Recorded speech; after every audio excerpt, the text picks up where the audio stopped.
Pagi itu, telepon dari manajer kampanye tiba-tiba berdering di apartemen kecil kami di kawasan Kemang, Jakarta Selatan. "Ma, Nadia, kontrak kalian dengan brand skincare ini dibatalkan.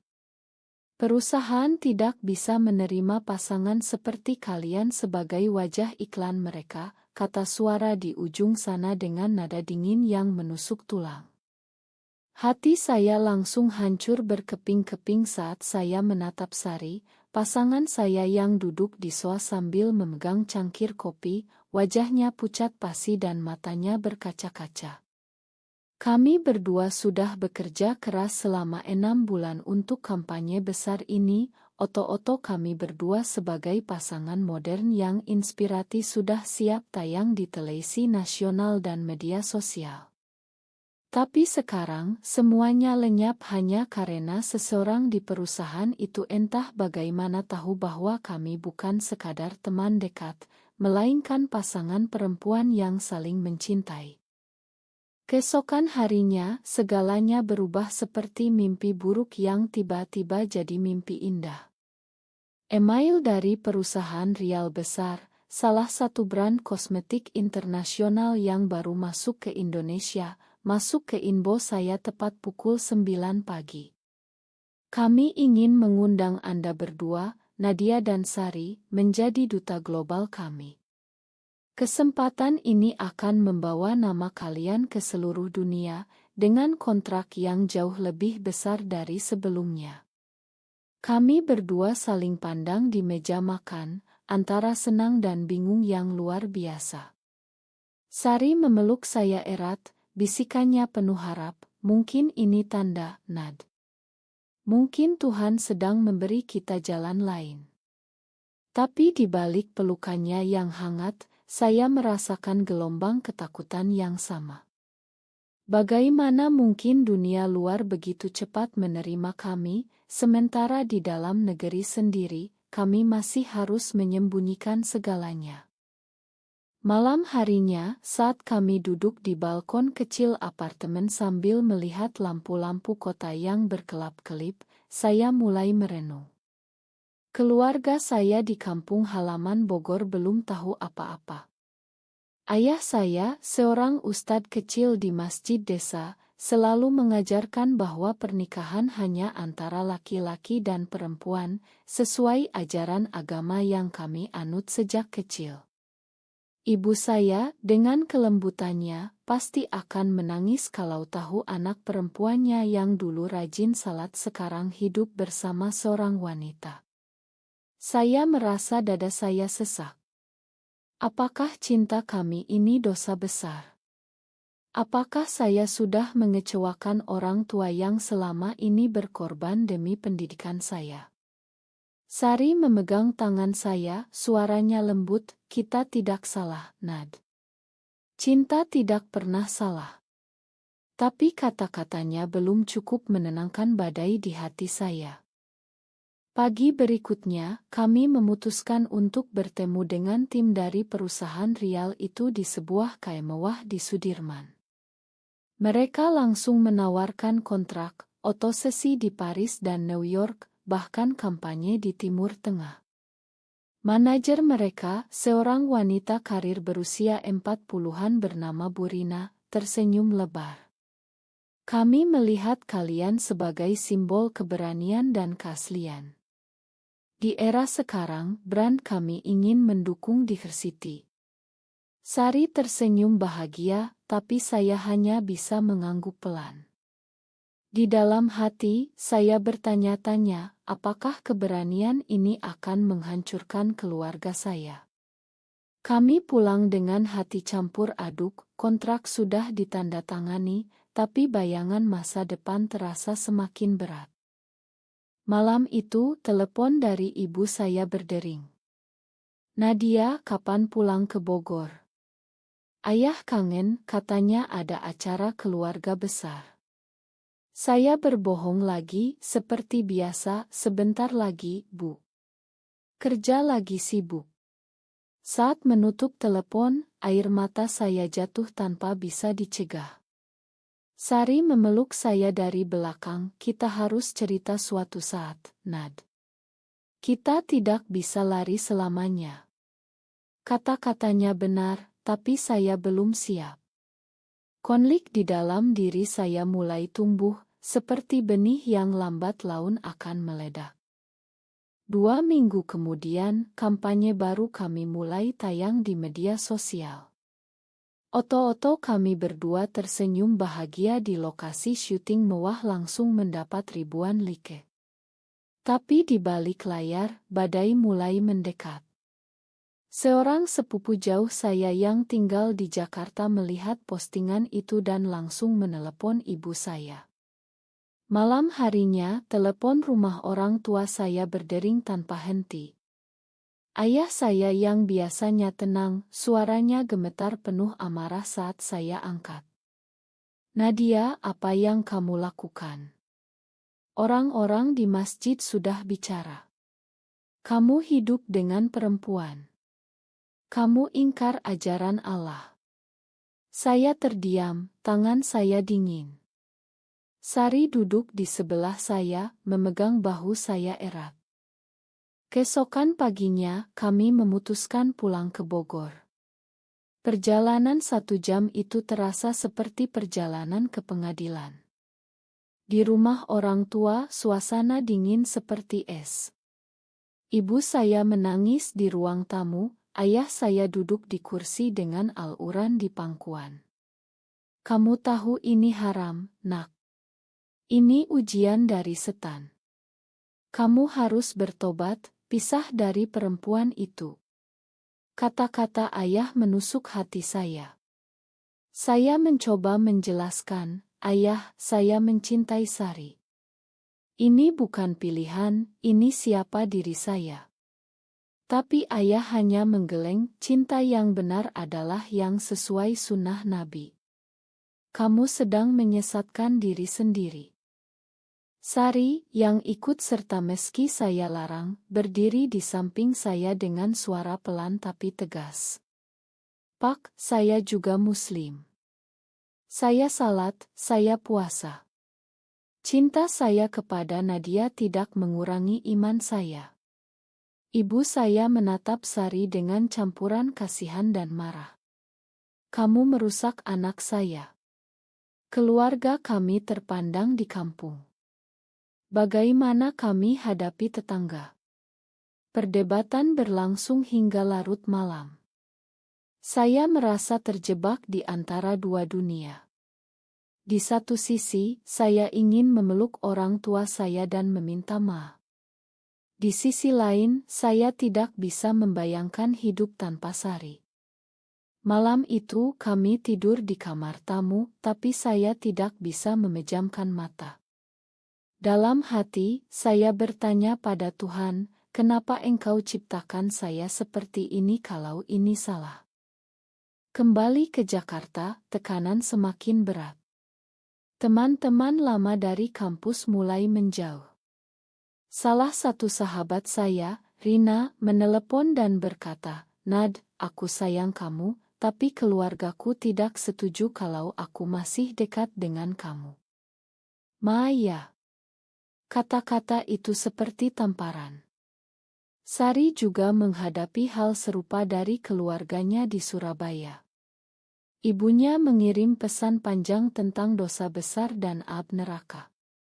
Kami berdua duduk di lantai apartemen, saling berpegangan tangan, air mata kami bercampur.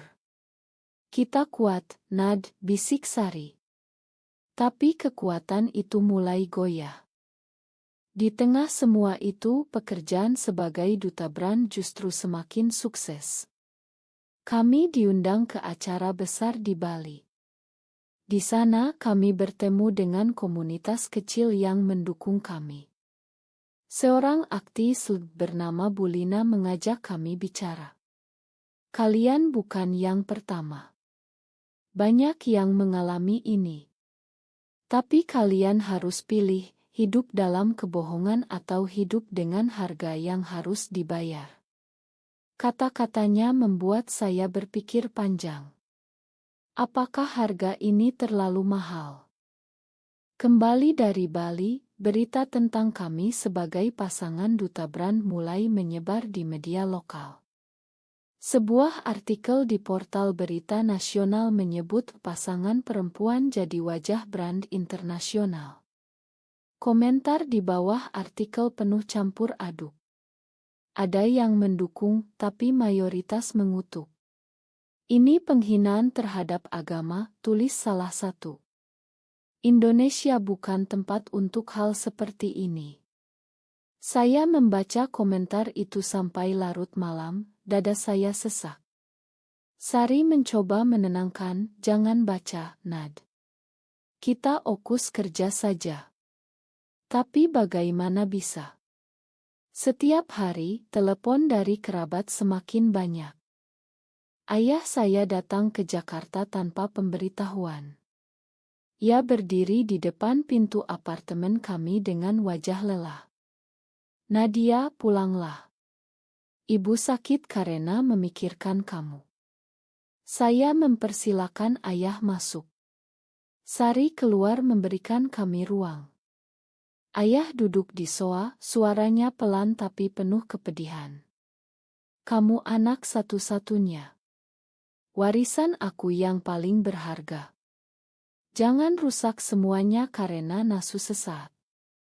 Saya menangis, mencoba menjelaskan perasaan saya selama bertahun-tahun menyembunyikan diri.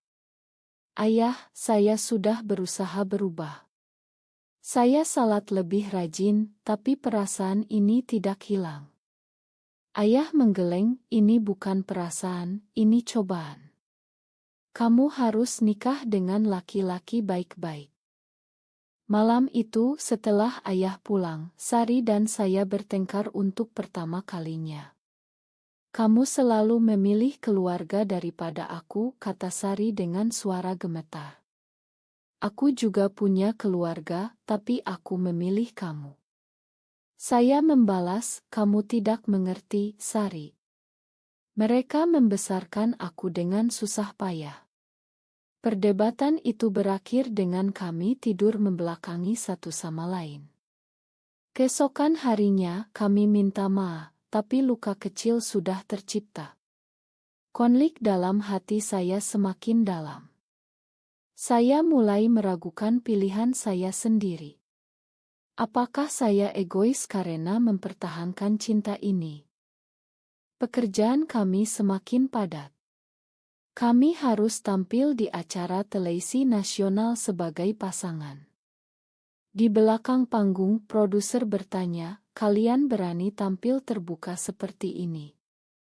Saya tersenyum, tapi di dalam hati gelisah. Setelah acara, kami mendapat tawaran kontrak baru yang lebih besar lagi. Tapi di kampung, ayah saya mendapat surat dari pengurus masjid agar mengurus anaknya. Tekanan dari semua sisi mulai mencekik kami. Bulan ketiga sebagai duta brand, kami diundang ke acara besar di Jakarta Chonention Center. Ribuan orang hadir.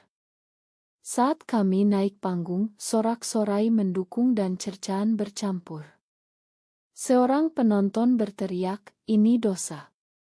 Keamanan langsung menangani. Malam itu kami pulang dengan hati lelah.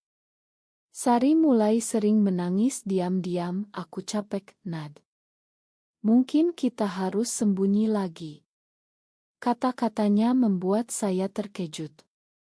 Saya yang selama ini ragu, justru sekarang merasa harus tegar. Keluarga Sari dari Surabaya datang ke Jakarta. Mereka membawa ustadz dari masjid besar. Di ruang tamu apartemen kami, perdebatan panjang terjadi. Ustadz itu berbicara lembut tapi tegas, anak-anak, Allah menciptakan laki-laki dan perempuan untuk saling melengkapi. Apa yang kalian lakukan melawan itrah? Sari menjawab dengan suara bergetar, Ustadz, saya merasa itrah saya justru ini. Saya tidak pernah merasa lengkap dengan laki-laki. Ibu Sari menangis, kamu bikin kami malu di kampung. Saya hanya bisa diam, merasa bersalah karena telah merusak Sari. Setelah pertemuan itu, Sari jatuh sakit. Demam tinggi, tidak mau makan. Saya merawatnya siang malam sambil memikirkan semua yang terjadi. Dalam diam, saya bertanya pada diri sendiri, apakah cinta kami layak untuk semua penderitaan ini? Saat Sari sembuh, kami memutuskan untuk liburan singkat ke Yogyakarta, mencari ketenangan di antara candi-candi kuno. Di sana, di bawah pohon beringin besar, Sari berkata, "Nad, aku tidak mau kehilangan kamu, tapi aku juga tidak mau kehilangan keluargaku selamanya." Kata-katanya membuat saya sadar bahwa kami sedang berada di persimpangan. Kembali ke Jakarta, tawaran baru datang. Brand ingin kami jadi wajah kampanye global di Eropa. Tapi syaratnya kami harus tampil lebih terbuka lagi. Saya ragu. Sari malah antusias. Perbedaan pendapat ini semakin memperlebar jurang kecil di antara kami. Malam itu kami duduk di balkon lagi, angin malam Jakarta terasa dingin. "Kita harus memilih, Nad," kata Sari. "Aku pilih kamu, tapi dengan cara yang benar." Keputusan akhirnya diambil saat ayah saya mengirim pesan terakhir, "Kalau kamu tidak berubah, anggap saja aku tidak punya anak lagi." Saya menangis sepanjang malam. Sari memeluk saya, "Kamu tidak sendirian." Tapi saya merasa sendirian. Keesokan harinya, kami menandatangani kontrak global itu. Berita menyebar luas. Keluarga saya benar-benar memutus hubungan. Ibu saya mengirim pesan singkat, "Makan ibu, nak." Hati saya hancur total. Di tengah kesuksesan karir, kehilangan keluarga terasa seperti lubang besar. Sari juga kehilangan kontak dengan ibunya. Kami berdua saling menguatkan, tapi luka itu dalam. Di sebuah sesi oto di Paris, saat kami berpelukan di depan Menara Eiffel, saya merasa bahagia tapi juga kosong. Kembali ke Indonesia, kami menghadapi boikot dari beberapa toko besar yang menolak produk brand kami karena kontroversi. Perusahaan tetap mendukung, tapi tekanan sosial semakin berat. Suatu malam, Sari berkata, "Nad, mungkin kita harus terima bahwa kita sudah kehilangan banyak. Tapi kita punya satu sama lain." Saya mengangguk, tapi di dalam hati, saya masih bertanya-tanya apakah ini harga yang terlalu mahal. Kami mulai ikut konseling dengan psikolog yang memahami isu di Indonesia. Perlahan, kami belajar menerima diri sendiri. Tapi penerimaan itu datang dengan rasa sakit yang tak hilang. Keluarga Sari akhirnya menghubungi lagi, tapi dengan syarat kami menyembunyikan hubungan di depan umum. Kami menolak. Keputusan itu membuat hubungan kami semakin kuat, tapi juga semakin sendirian. Setahun berlalu sejak penolakan kampanye pertama itu. Kami masih menjadi duta global, hidup kami tampak sempurna di layar. Tapi di balik itu kami belajar menerima kehilangan. Ayah saya masih tidak mau bicara. Ibu saya kadang mengirim foto keluarga diam-diam, kami tidak lagi berbohong pada diri sendiri. Suatu hari, di balkon apartemen yang sama, Sari memegang tangan saya dan berkata, "Kita sudah melakukan yang terbaik, Nad. Kita bertanggung jawab atas pilihan kita." Saya tersenyum, meski air mata masih jatuh. Kami tidak menang melawan dunia, tapi kami menang melawan ketakutan dalam diri sendiri. Cinta kami tetap ada, lebih tenang, lebih dewasa. Di tengah masyarakat Indonesia yang masih berjuang dengan nilai-nilai lama, kami memilih hidup sesuai hati nurani. Apakah memilih mencintai diri sendiri selalu berarti menyakiti orang-orang yang paling kita sayangi?